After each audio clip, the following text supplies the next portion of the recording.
Hello there, and welcome to the BBA today. I think this is episode 107. I looked it up earlier on. I'm fairly sure this is correct. 107. Um, after after a small layover, whatever the term. We haven't been doing this too much. I am Ron Collins. I am the general manager of the Bikini Krill. I have with me today, again, Kurt Imber, the general manager of the San Fernando Bears, both of us in the almighty Pacific Division that clearly didn't do so well last year because we were all so good we just beat each other completely up. That's the problem when you're in the Pacific, is everybody is so good that nobody wins a whole bunch. That's my How it works story. in baseball. That's right.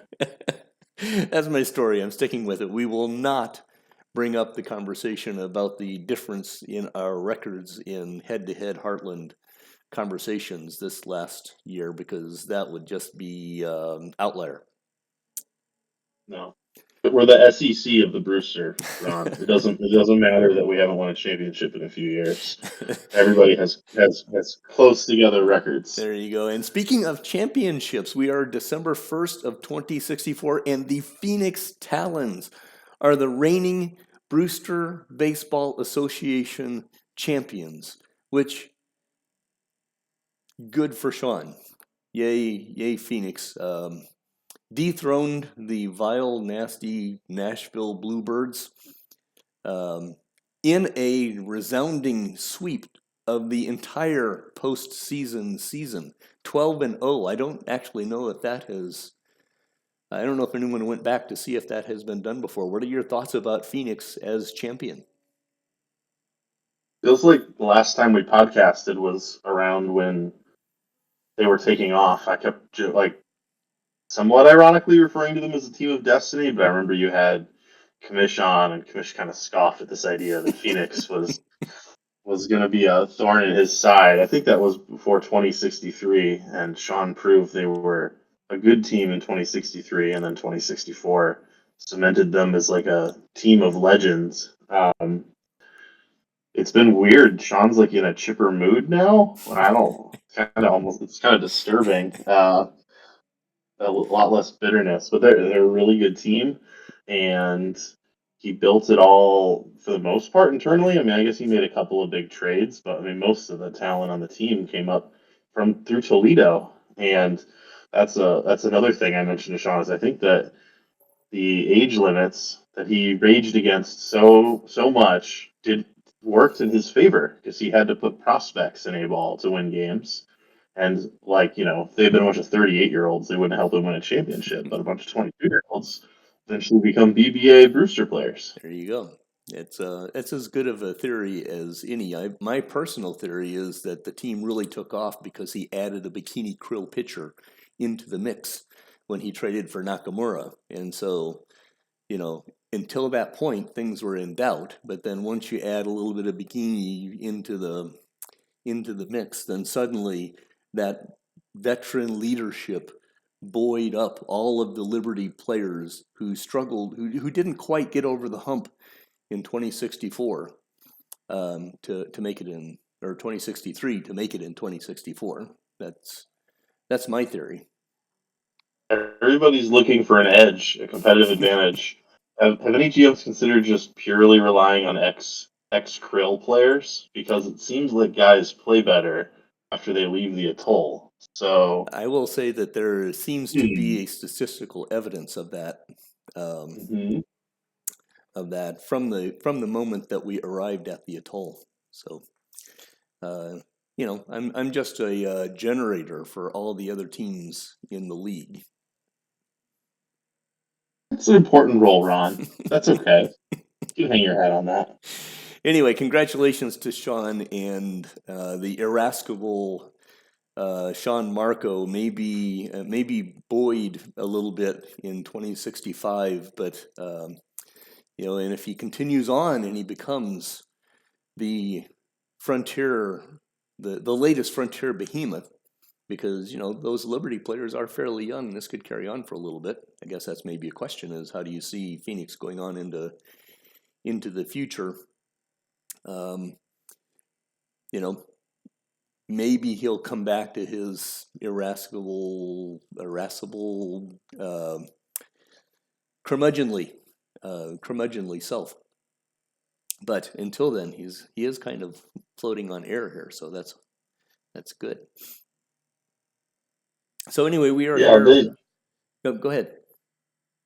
I was just gonna say, I think Phoenix is gonna be a tough team for a couple more years, and then uh, the thing, one of the topics I think we'll talk about is just kind of there always seems to be some sort of state of the league situation. And ours right now is all these really young teams. So Phoenix's core will get expensive, and that should prove challenging. Do you want to use that as a segue, Ron? Do you want to talk about that next? Just sort of like where you see the league as you kind of jump back into things. Sure, I think that is like the $64 million question that all of us are looking forward and trying to answer for ourselves. And I know there's been um, I don't know what the conversation has been like throughout much of the year because yes, I was kind of in and out a little bit, but I'm back into it quite a bit more right now, and I've seen several conversations about this on Discord, and you know, um, if players continue to, as I put anyway, my view is it really just depends on what the dev engine does as to what ends up happening because, um, right now it feels like um, there's a lot of parity in the league because you've got a lot of the younger players coming up, and the drafts have been um, not blazingly good at the top. There's not like 15 Hall of Fame level players coming through every one of the drafts. But you do have almost every team is finding players who, if they're not ready to jump to the BBA right away, they're ready in 6 months or 9 months or whatever, which means um, I think I posted the histogram of ages, and there's this weird lump at age 25. There's a age 25 is underrepresented in that pile, which seems weird. Um, but if the development engine keeps knocking, I say keeps, the development engine is keeping pitchers going pretty well through into their 30s. I think that's the root of Alan made some comment about how he's often giving multi-year contracts to older players, and it's working out fine. I think he's giving multi-year contracts to pitchers, and that's working out fine.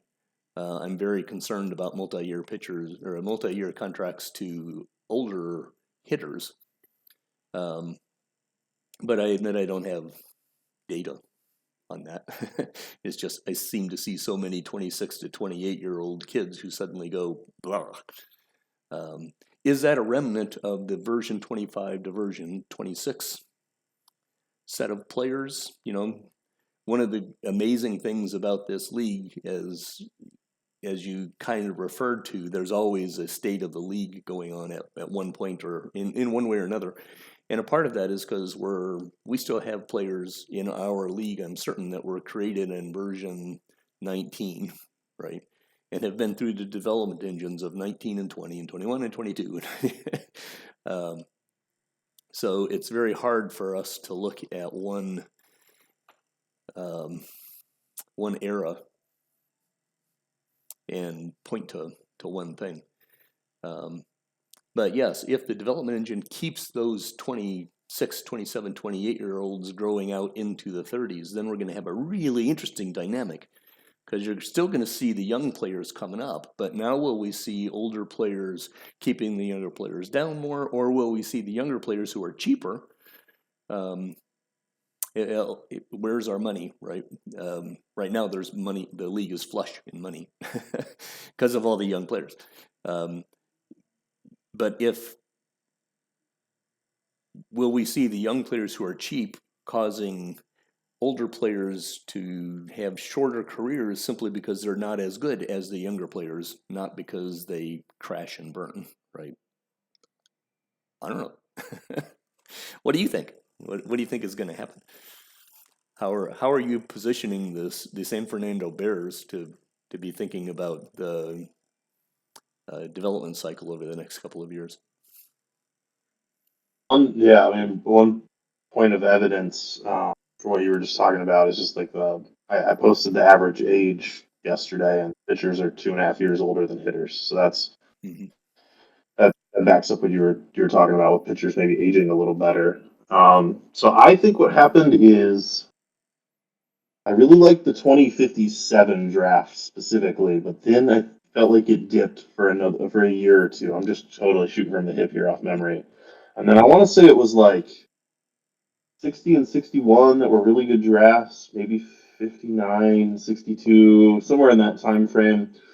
But I felt like 2064's draft was very weak, and 63's was like reasonable to kind of on the weaker side. So I feel like a lot of this stuff just has to do with the talent in the drafts, and the good drafts, those good players develop well. They're more likely to like maybe even hit their potentials or bump from ratings that are already higher.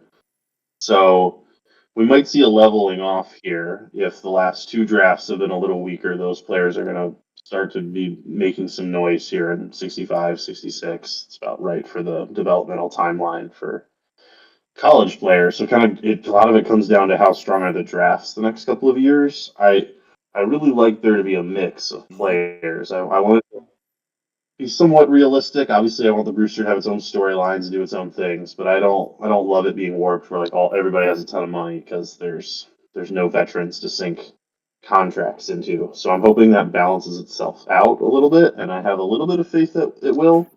From a San Fernando perspective, I'm kind of stuck in a cycle of winning 84 games, 85 games, which is kind of funny because I think I told you that was my goal a few seasons ago. So mission accomplished. There you But go. I'm afraid to like. I don't really have extension candidates because most of my best players are young, just like everybody else. So a bunch of us are kind of like sitting there looking at like, well, we can't really sign anybody like a 6 year extension because they're not eligible yet.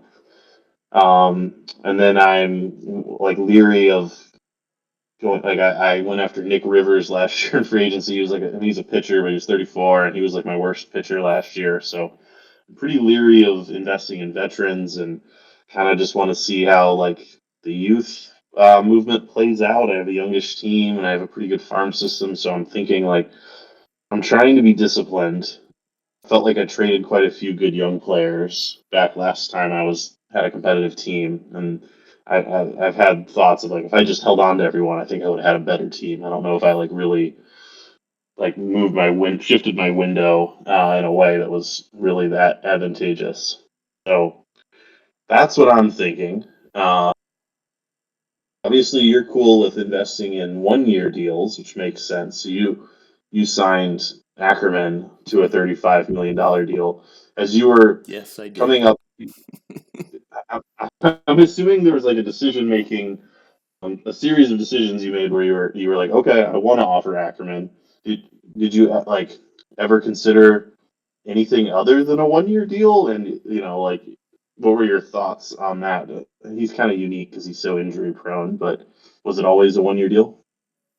It's a 1 year deal for me without any question. He's 34, and um, I have visions of Mike McClure all over again. The guy's contact is non-existent, right? So it's basically he's a three true outcome hitter as far as I can tell at this stage.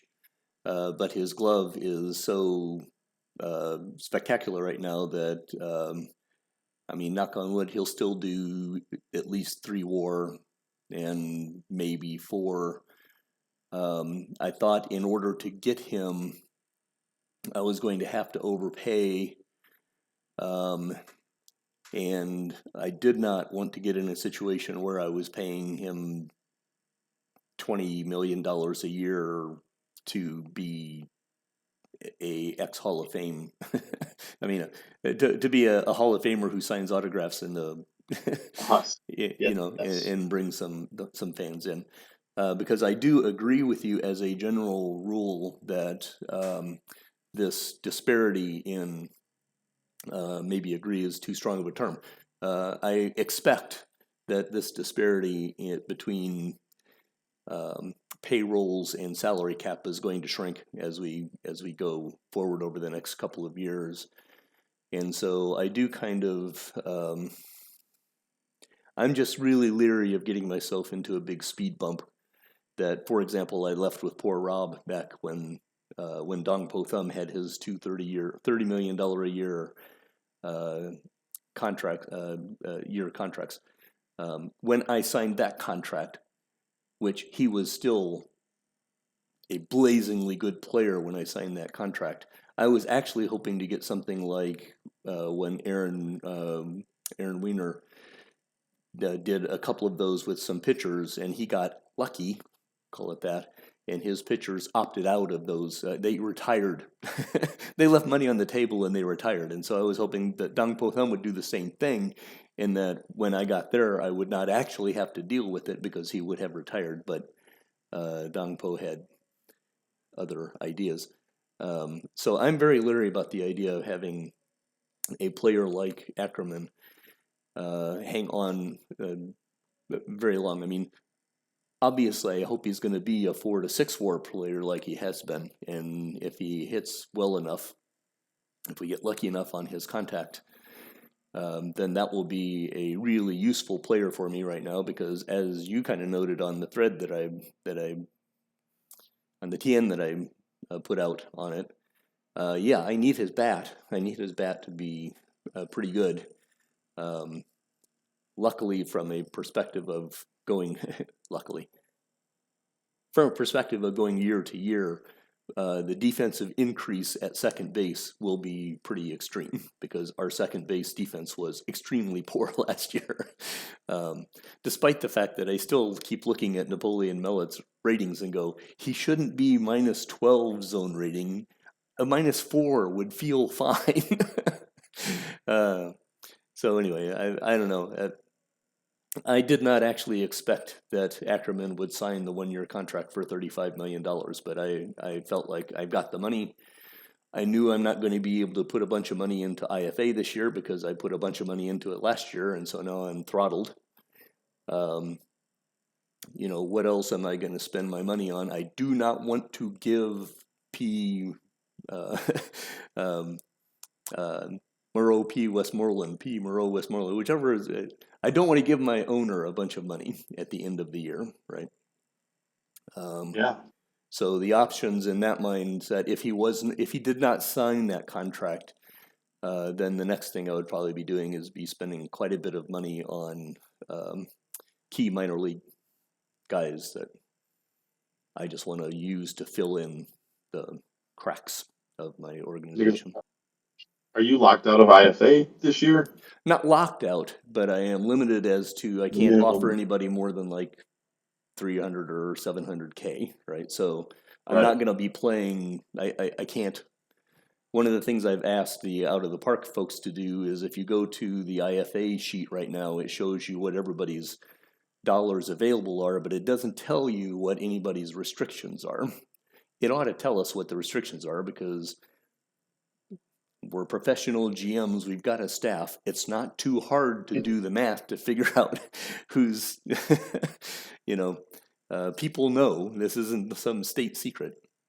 We ought to be able to check through and see which teams are unable to spend.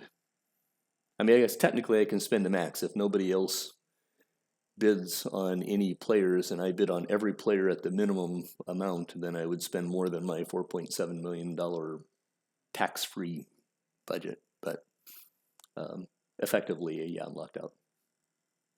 Yeah, so you're going to be.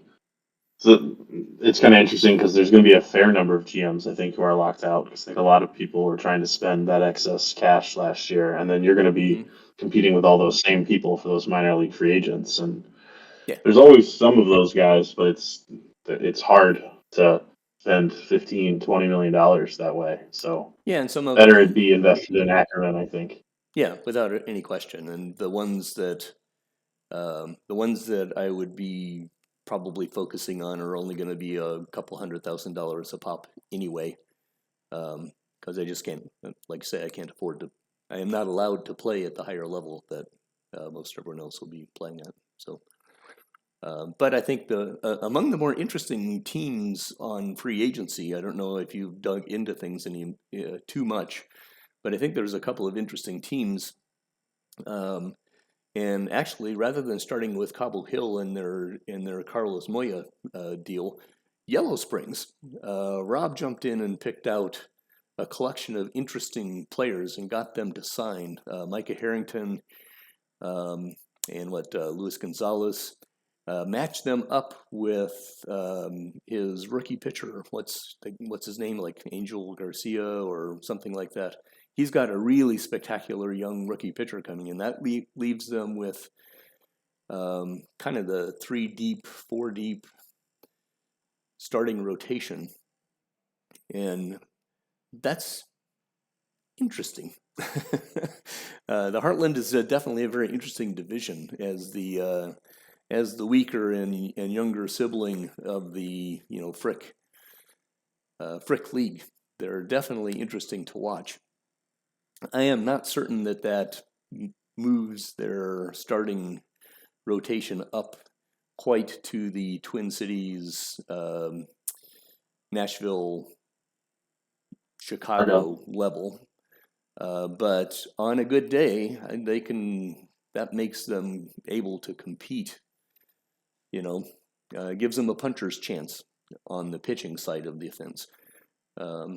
So I was interested if you spent any time thinking about Yellow Springs and what that might do to the Heartland chase. That's a crowded division too. Just crowded with teams that are a little bit better than our teams. I'll pretend you didn't say that. Yeah, I'm being realistic. I was championing the Pacific when I knew we had the goods. Um, and it's gonna be hard. It's gonna be hard to break in. But yeah, Yellow Springs has most of the pieces. Like they had good up the middle talent already. They have some. There's more pitching prospects coming. There should not be an issue having good pitchers in the starting rotation. I think I think I like Harrington and I like Harrington better than Moya. I don't know if I like Gonzalez better than Moya, but I really like Harrington and Gonzalez. I think they're a little bit better than when Louisville kind of did this thing a couple of years ago and they signed John Brown and Tommy Akers, I think it was. Yeah, It's Akers. amazing how we remember these Yep. fake player names. I remember. I think they're. Actually, I do a better job of memorizing the BBA than I I do know. this other weird thing that happens out in the ether I around me. know. Right. I can We're a bunch definitely of tell you a sickos lot more on these. about several Yeah. BBA players than I can tell you about MLB players. Yeah. Um, So now they gotta get a bullpen. Rob has kind of struggled, and he's been public about that with like putting together a bullpen. So they can't stop now. They got to kind of keep spending. They've got tons of money. There's really no reason not to. They have a good revenue stream. They've got the prospects to trade for more talent if they need it. The offense is pretty good. Like with good pitching, the offense is enough to be like a wild card team for sure. Um, the division is seemingly like the division title is seemingly in play too, with Nashville maybe taking a slight step back. It's going to be a really interesting season to see if like Nashville's just back to winning 110 games next year, or if this is sort of a new normal where they're a good team but not invincible. But Chicago's going to be right there. Um, I think Twin Cities was the best team in the Frick last year, and I appreciate how critical Allen can be of himself. That he's really searching for all these different edges, but I feel like if you just re-rolled the dice again for the year, I could easily see Twin Cities like winning that division. So there's still plenty of talent there. But it's like Des Moines is probably like the team that Yellow Springs is gunning for. They got to get in front of Des Moines and maybe Louisville. Um, Louisville doesn't have a ton of pitching, but has a really good offense. And then can the Pacific grab more wild cards? Is kind of the question, or are we going to see like 3 or 4 wild card teams come out of the Heartland again? Yeah, I don't know. That'll be an interesting question, and I agree. It's an interesting thought experiment around Nashville, right? The one thing that I will say that leads me to push Nashville back toward the top. I was looking at this earlier today. Who do I think is the best team right this moment in the Heartland? And I still lean. I agree with you. I still lean toward Twin Cities. I think Allen. I think got a bad dice roll, and I did not look back to see if he had injury issues or whatnot. But it didn't seem like they I were don't in think trouble, right? so. Just crazy bad luck. I think Nashville fell down, but they're a different team right now than they were through most of the year last year because they added David Molina. And I will completely cop to my Molina thing. But Mhm. at the end of the day, scoreboard, right? David Molina is one of the most important pitchers in the league. And so when you add that into the mix that Nashville has, Nashville is probably the strongest offensive team maybe the best offensive team in the BBA, definitely in the Frick. I think Twin Cities is a stronger pitching team, deeper in that sense. But you know, if I were writing the previews on these two teams right this minute, I would put them a game or two apart at best, and I'd probably roll a dice.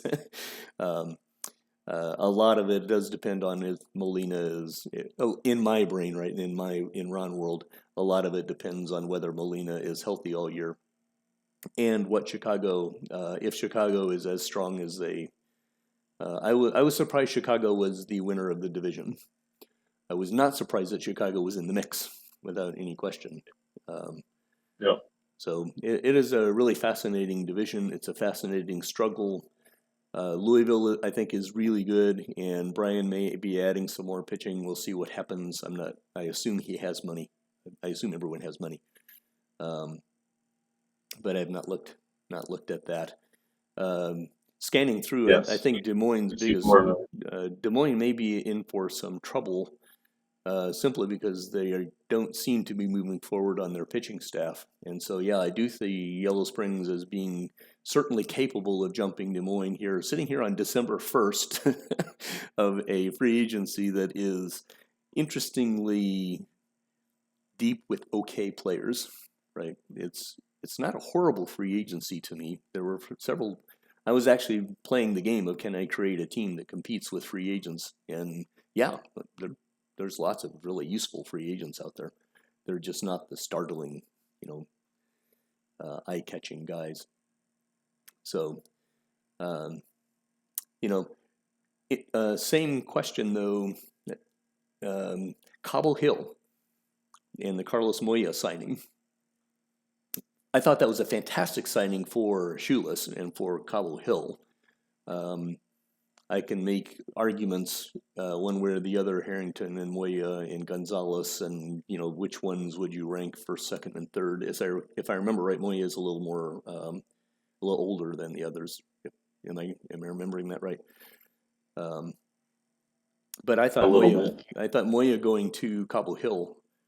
Um, Obviously, Cobble Hill is the Cinderella story of 2064. I mean, I kept looking at the standings as I was being from afar, going, "What in the world is Cobble Hill doing up here?" Doesn't Shoeless know what where he's supposed to be? Um, so I was really interested in that deal, and then hearing Doug talk about his logic on it, really similar. It sounds similar situation to my viewpoint on Ackerman, um, but that's a multi-year deal also, where Ackerman's was a one-year deal. So, um, what are your thoughts on the Moya signing in Cobble Hill? Well, the multi-year aspect doesn't necessarily matter because basically every good player on Cobble Hill's team last year is a rookie. Mm-hmm. So they'll make league minimum again for 2 more years. So at least the first 2 years of Moya's contract, um, I think Shoeless will still have plenty of money to Mm-hmm. go add to the team.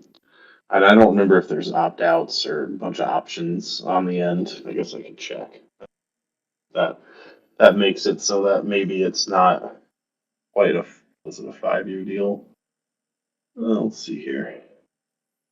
Oh, there's two team options on the back end. So it's basically a 4-year deal, 6 in total.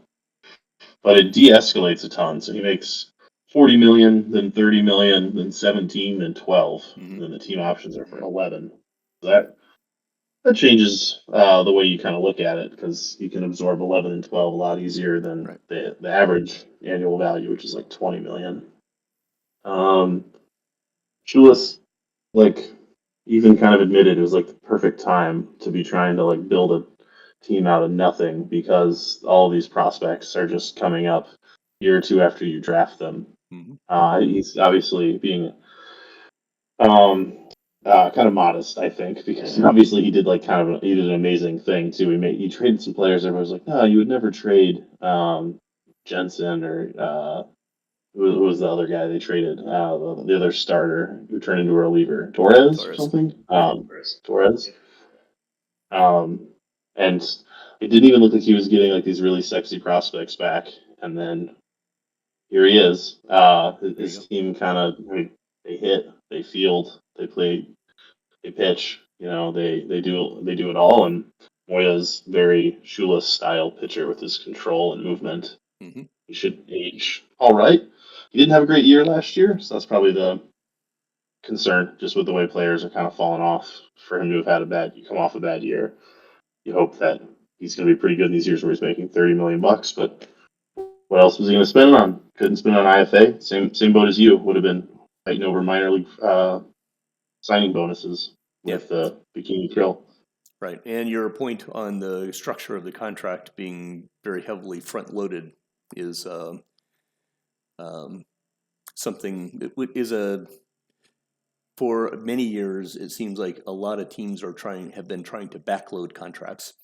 Now with the glut of money, I think you're seeing teams get away with front loading contracts, which is clearly much more attractive. And it makes me, like when I dig through free agents right now and what they're asking, because I'm just intrigued. Right, I'm not really playing very much in free agency right now because of 35 million takes away a big chunk of my ability to play. But I see sometimes a lot of the some of the guys that I am interested in are asking for highly front loaded contracts, which makes me believe that other GMs have already offered them Yep. very highly front loaded contracts right now. So I don't know if that's true. I don't know what the out of the park NEPI algorithms are, right? But but that does lead me to think that the front loading of contracts is a bigger deal these days, and not too surprising, right? Yeah, Um, it's a smart reaction, and it seems to be the thing around the league. And I'm I'm trying to do it with a couple of like extensions, just buying out guys arbitration years and kind of front load the arbitration because a bunch of teams are going to be in the same boat as me, where they're going to have 8, 9 players all hit arbitration. All it's going to be really hard to manage. yeah, and I mean that's the curse of the young players the glut of young players all coming in at the same time. I don't think it's going to be horrific, because like you're doing, there's ways to, as long as you get out in advance and manage that a little bit, you can. We should be able to avoid losing a whole bunch of guys, um, but it'd also be interesting to see what the asks happen. Right now, asks don't seem to be astronomically high, but we'll see what happens as the years go on. It just strikes me, and I have no idea whether this has validity or not, right? With all of the players rolling in, all the young players rolling in, so many of them are very equally matched, right? You've got a lot. I don't know if this is true or not, but if suddenly all of these players are coming in, WAR is a relative term, right? Wins above Mm-hmm. replacement, which is relative to here, and that's if everybody coming in is closer to the same. Let's say all players are now 2.5 WAR players, rather than some are 5 and some are 1.5, and and down the line. would that change the dynamic of the asks out into both arbitration and extensions, right? Will we end up seeing asks going down a little bit just because the players are more evenly matched or not? Um, I am 100% not saying one way or the other because I have no idea. It's just a thought that struck. Um, so that may be another interesting dynamic that goes into the next 3 and 4 years out. And something else to throw in the mix. Because the salary demand setting is there's like 7 tiers or something, right, of player, and you're kind of saying like if everybody is 2.5 WAR, there's less 7 WAR players to be Right. asked. Everybody's kind of down a tier, and I definitely noticed that in the Frick. I think the Johnson League had some more real superstar seasons, but in the Frick, I was looking at like the Silk voting at the end of the year, and I was kind of shocked. Like my left fielder Harrison Dundon was like fourth or fifth in the league in WAR, and I thought he was had like a nice year, but I never really like looked around the league to see where he like ranked. And I think he was worth like 4.6 WAR, which is a really good year, but not normally a guy who's like in Silk consideration. So all that in the Frick, it was like a really flat talent level of individual position players, at least. Maybe not so much pitchers, but for the position players. Yeah. So, like I say, the league. One of the things that I love about being in this long running, messy amalgamation of a league is that the environment changes every 2 to 3 years, and you don't know.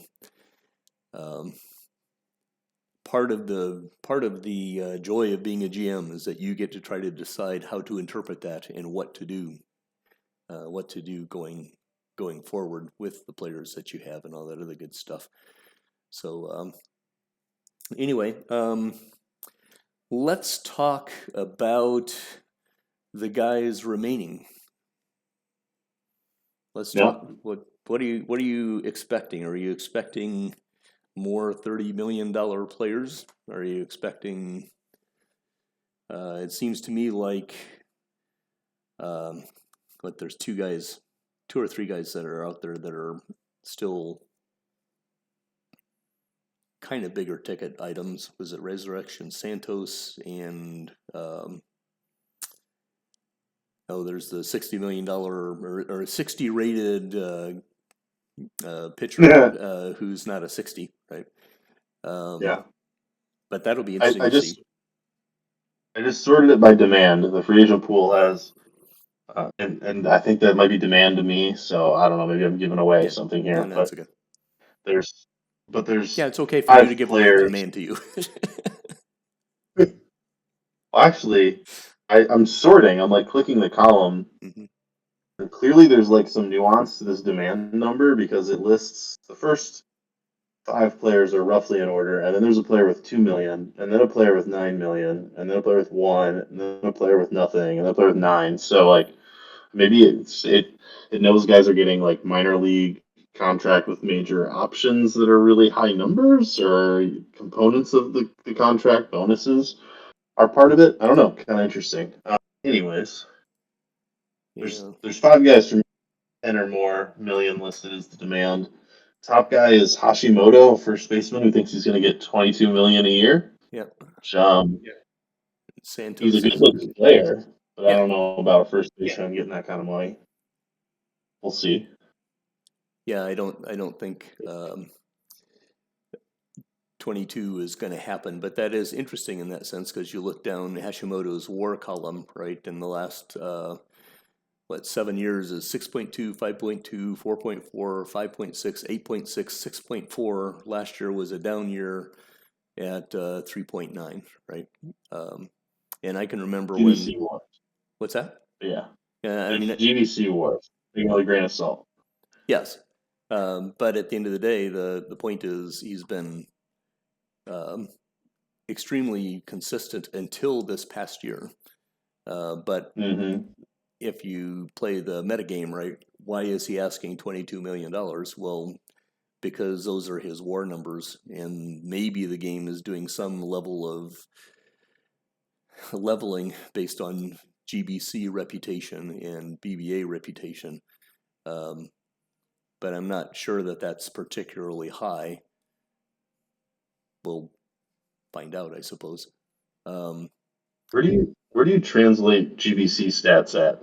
Like if you could do what they do with Major League Baseball, where they say like here's the Major League translated stats, and a lot of times I think they say the Japanese league is somewhere around AAA or maybe a little above AAA, but not halfway between AAA and the majors. Where do you see the GBC in that? Do you have a rule with them? Um, I think that I don't derate them too heavily, mostly because you look at the rosters and the players who are playing most of the time are, BBA-ish level, lower Yeah. BBA-ish level players, right?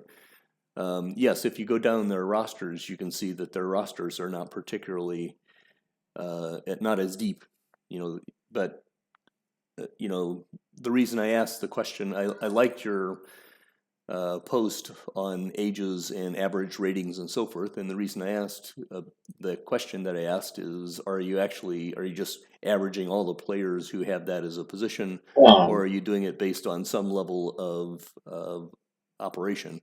And as long as you're doing it on some level of operation, then it's a very interesting chart. Cat, you're in the way. I thought you respected me, Ron. You're a simple average. I'm ashamed. There you go.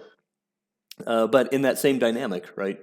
Yeah. If you just look at players in the GBC, you might be tempted to derate them quite heavily because of the whole rosters. But in reality, they're playing. It's kind of a quad A to lower BBC or BBA level of competition. So you get guys like Blair Payton came over, and what I want to say he did 6 or 7 WAR. I don't remember what his. Let me look it up. That sounds right. He didn't do the 9 or 8, but still 6 or 7 WAR is. He wasn't quite Lou Bayou as that goes, but he was awfully dang close. When I brought over my little center fielder, I thought he overperformed, but I didn't think he overperformed maybe as high as some other people thought that he overperformed, right? Because I looked at his GBC numbers and I went, well, I think that'll play. We'll find out. Yeah. Then he struggled last year, but he was also coming back from a fairly major injury, and by the end of the year, he was playing quite well. So that leads me to ask questions of injury recovery, and does Out of the Park do a interesting job of that, or did I just get a random number? I mean, I don't know. You'll never know. Yeah. But yeah, I look down the list of free agents right now, and I am intrigued on where some of these guys are going to go. Right, I think Dan Morris in center field is probably going Hmm. to bring some money. I like Juan Silva at second base. I'm intrigued Yeah. on where he's Sounds going to cool. go. Resurrection Santos would be.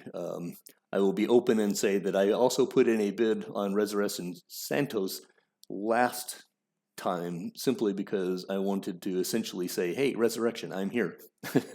I knew it was going to be.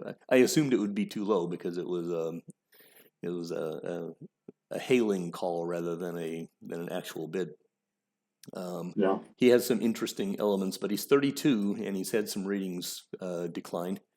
So I know that Kevin in Calgary was quite happy that he declined his $24 million $24 million option. So He's not going to get half of that. He's not even going to get 12, I don't think. yeah, I don't know. It'll be interesting to see what happens there.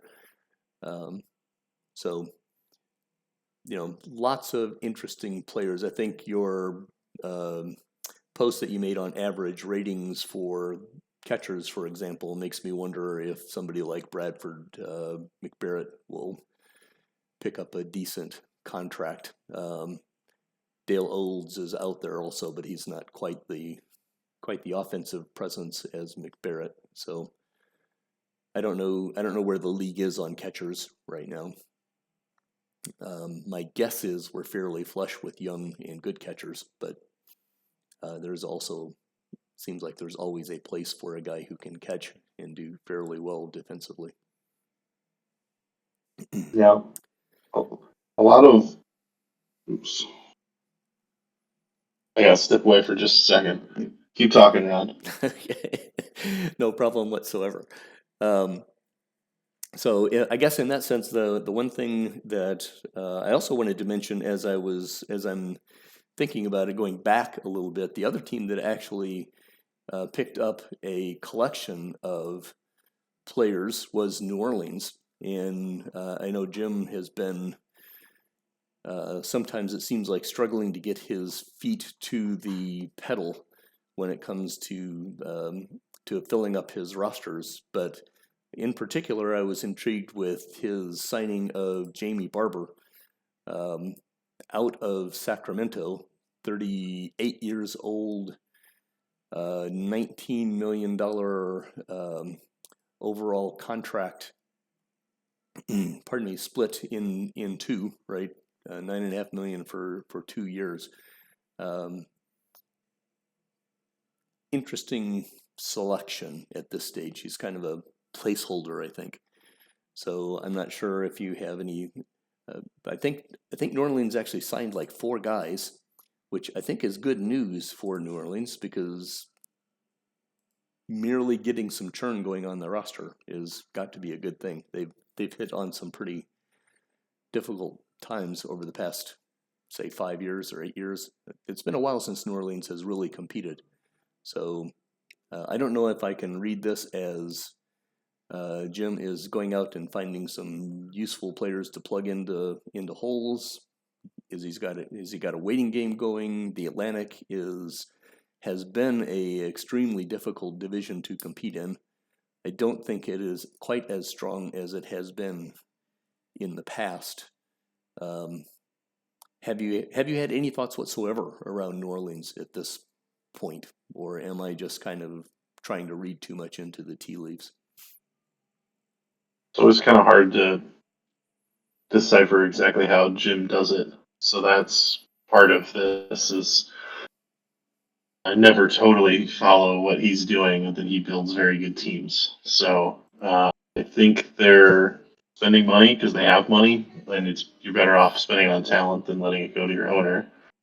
And they're getting a little bit better. I think the record was a little deceiving last year. I don't think they improved quite as much as it appears at first blush, but there are some teams that are kind of sinking in the Atlantic and some that are rising. And Cobble Hill is clearly rising, but kind of worried about Charlotte and Cape Fear and Atlantic City. I think those teams have been better this couple of years, and um, they're not out there spending or improving. So New Orleans is trying to chase those three teams first. I think get Yeah. themselves back to the middle.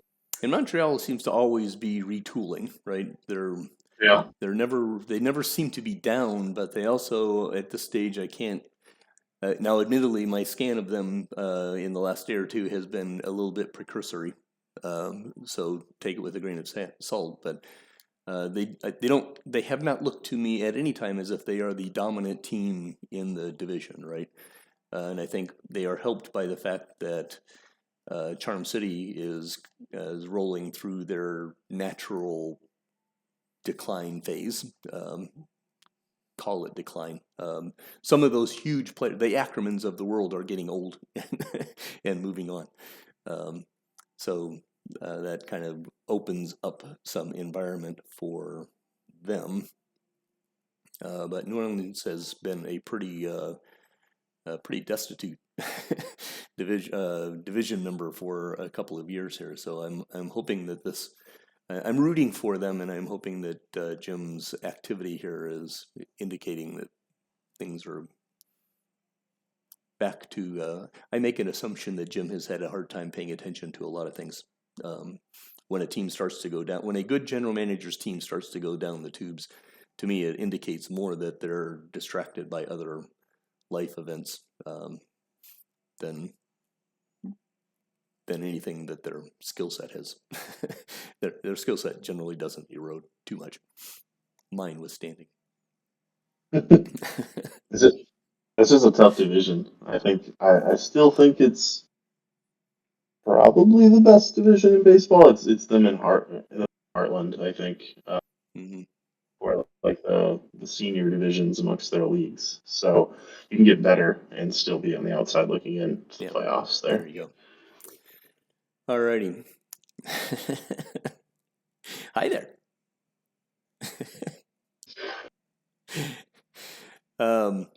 Well, I think we pretty much kind of zipped through most of the conversational points that we've had. We're starting to run a little low on time. I know you've got a deadline to hit and to roll through. I think maybe we should probably roll this up for the moment and try to make this more of a habit again as we go through the rest of the off season. Do you have any thoughts or things that you would like to leave us with at this point?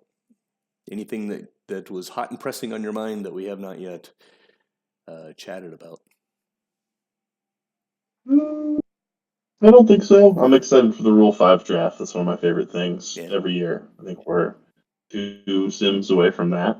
So I guess protect your guy, review that, have a plan for that if you aren't like me and have already been thinking about that like for the entire calendar year since the last one. Make sure you know who you got to protect on the 40 man and have the spots cleared out and everything. If you want to be able to make a pick, got to make sure you have at least one open roster spot. That is true. Otherwise, we'll see how free agency plays out here, and we'll see if some teams kind of react to free agency. If you didn't get the guys you were hoping to get, and there's nobody left, you could see some teams like selling, and you could see buyers as being teams like Yellow Springs that did spend a bunch of money, and now they're kind Right. of like incentivized to keep going. So that's what we'll look out for. Otherwise, Ron, great to do this again. Agreed. Let's make it a regular thing. All righty. Well, you have a great night, and we'll call this one a BBA today. This was number 107. We'll be looking forward to number 108 pretty soon. I hope everybody has a fantastic night and a excellent second free agent sim. So, You too, Ron. yep. Take it easy. Everyone. Bye.